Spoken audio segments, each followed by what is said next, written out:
চলে আসলাম গুগল ড্রাইভের উইন্ডোতে। তো এখান থেকে আমরা একটা ফাইল আপলোড করে নেব। যে কোনো একটা ভিডিও ফাইল আমরা আপলোড করে নিলাম।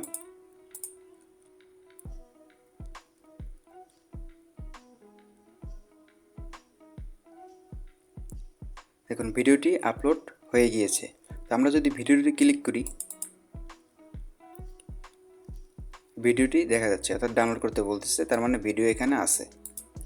আচ্ছা, যদি আমরা এই ফাইলটাকে হাইড করতে চাই তাহলে থ্রি ডটে ক্লিক করব, নিচে আসব, ফাইল ইনফরমেশনে ক্লিক করব,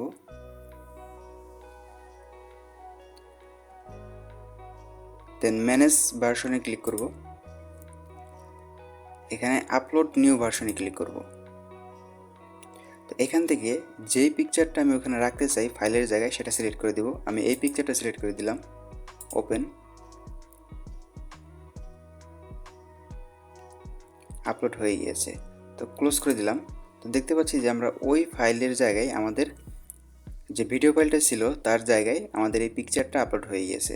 তো আমরা এখান থেকে যদি নামটা চেঞ্জ করে দিই,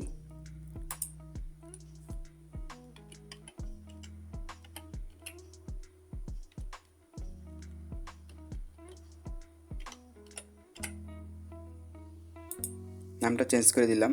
তো এখানে যদি আমরা এখন ক্লিক করি, আমরা একটা ছবি দেখতে পাচ্ছি। তো ওই ফাইলটা কিন্তু আর দেখা যাচ্ছে না। তো আমরা যদি ওই ফাইলটা এখন দেখতে চাই তাহলে কি করব? যদি আমরা ওই ফাইলটা দেখতে চাই তাহলে থ্রি ডটে ক্লিক করব, ফাইল ইনফরমেশন, দেন ম্যানেজ ভার্সনস, থ্রি ডটে ক্লিক করব, দেন এখান থেকে ডাউনলোড করব। এখানে কিপ ফরএভার আমরা এই অপশনটাকে ক্লিক করে রাখবো, কারণ এটা যদি ক্লিক করে না রাখি তাহলে 30 দিন পরে এখান থেকে আমাদের ভিডিওটি অটোমেটিক ডিলিট হয়ে যাবে।